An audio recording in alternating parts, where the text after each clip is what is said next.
when translating the books into films.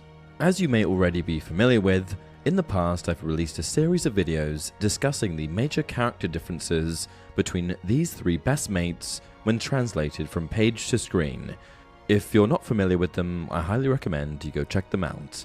They are 3 major differences between book and movie Hermione, 4 huge differences between movie and book Ron Weasley, and 4 huge differences about Harry movie watchers won't know.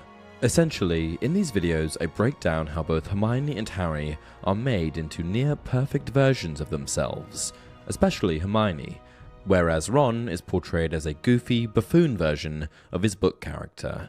For Harry, the films seem to have removed his wittier, more rebellious side, turning him into a hero with minimal flaws.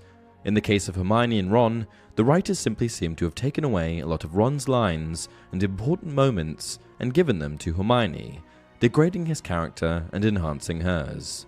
As I explained in the other videos, a large component of this may have been to simplify the source of information for the audience. That is, by giving Hermione all of the educational lines in the movies, viewers would clue in that when Hermione was talking, she was often explaining things about the wizarding world. In my opinion, this was completely unnecessary and really didn't make all that much sense. For example, while in the books, yes, Hermione was very intelligent when it came to book learning, it was Ron who was the source of information on how the wizarding world worked. This made great sense, since Ron, a pure-blood wizard born into a magical family, had lived in this world his entire life. Hermione, on the other hand, was a muggle-born witch, who had no idea that the wizarding world even existed until she received her letter of acceptance from Hogwarts. In any case, I digress. But that's just a little bit of backstory for you on some of the major differences between the book and film versions of these 3 main characters. So with all this in mind, I freely admit that I don't believe Hermione should have been with Harry in the novels. In fact, in the book series, Hermione and Ron are, well, actually near perfect for one another. They support one another when it counts and challenge each other in areas in which the other has shortcomings. Plus, Ron's a lot smarter in the books than he is in the films, so he really does keep up with Hermione's intelligence and actually rather balances her book smarts with his quick wit, humor, and valor. This very clearly is not the case in the movies. A great example of this can be found in one of the many differences between scenes in The Prisoner of Azkaban. This particular instance takes place in Professor Snape's potions class when he asks the third-year students a question. In both the book and movie version, Hermione is extremely eager to respond to the question, since, of course, she knows the answer. Snape, however, simply refuses to call on her, and so she shares the answer with the class without being asked. Here's how the rest of that scene plays out in the novel. "That is the second time you've spoken out of turn, Miss Granger," said Snape coolly. 5 more points from Gryffindor for being an insufferable know-it-all. Hermione went very red, put down her hand, and stared at the floor with her eyes full of tears. It was a mark of how much the class loathed Snape that they were all glaring at him, because every one of them had called Hermione a know-it-all at least once, and Ron, who told Hermione she was a know-it-all at least twice a week, said loudly, "You asked us a question and she knows the answer. Why ask if you don't want to be told?" In great contrast, when Hermione shares the answer to Snape's question out of turn in the movie, and Alan Rickman's Snape reprimands her for being an insufferable know-it-all, do you remember what Rupert Grint's portrayal of Ron says? He's got a point, you know.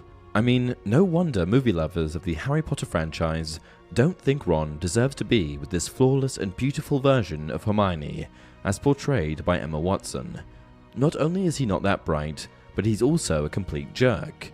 Sadly, this sort of lost-in-translation adaptation from book to film seems to be quite common, as there are several other scenes in which the novels portray Ron as acting in Hermione's best interest or standing up for her or Harry.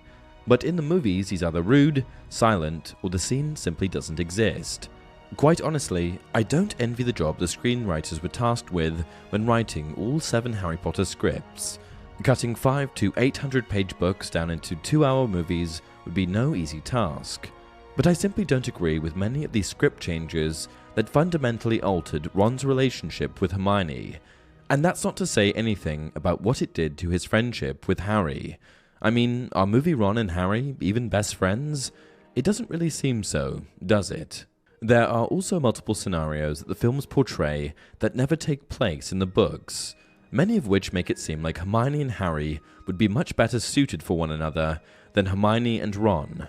For example, in the movie version of The Half-Blood Prince, we see Harry comforting a crying Hermione in one of the towers at Hogwarts. As you may recall, she's crying in this scene because she's upset that Ron is dating Lavender Brown, and while book Ron may have also dated Lavender Brown, we are never presented with a scene in which Hermione cries on Harry's shoulder. In fact, he seems to only notice that she's been crying in passing, with descriptions from the book sounding something more like this. Harry thought he heard a sob before the door slammed. There's also that scene at the end of The Half-Blood Prince, when all three friends are still at Hogwarts and Harry is sharing that he doesn't plan on returning to Hogwarts the following year and will instead be tracking down Voldemort's Horcruxes in an effort to defeat the Dark Lord once and for all. Here's how it all goes down in the book. "We'll be there, Harry," said Ron. "What?" "At your aunt and uncle's house," said Ron. "And then we'll go with you wherever you're going." "No," said Harry quickly. He hadn't counted on this. He had meant them to understand that he was undertaking the most dangerous journey alone. "You said it once before," said Hermione quickly, "that there was time to turn back if we wanted to. We've had time, haven't we? We're with you, whatever happens." By contrast, in the movies, Ron sits laughably far away from Hermione and Harry as the two H's plan their future together. "Harry, I'm not coming back, Hermione. I've got to finish whatever Dumbledore started, and I don't know where that'll lead me, but I'll let you and Ron know where I am, when I can." Hermione, "I've always admired your courage, Harry, but sometimes you can be really thick. You don't really think you're going to be able to find all those Horcruxes by yourself, do you? You need us, Harry."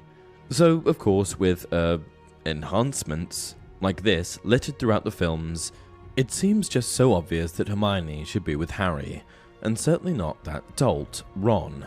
All in all, when it comes to the movies, I'm all for the Hermione-Harry ship, or as some fans like to call them, Harmony.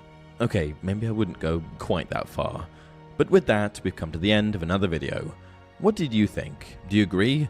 Should movie Hermione and Harry have been together? Maybe you even think book Hermione and Harry should have been together. Or perhaps you believe that both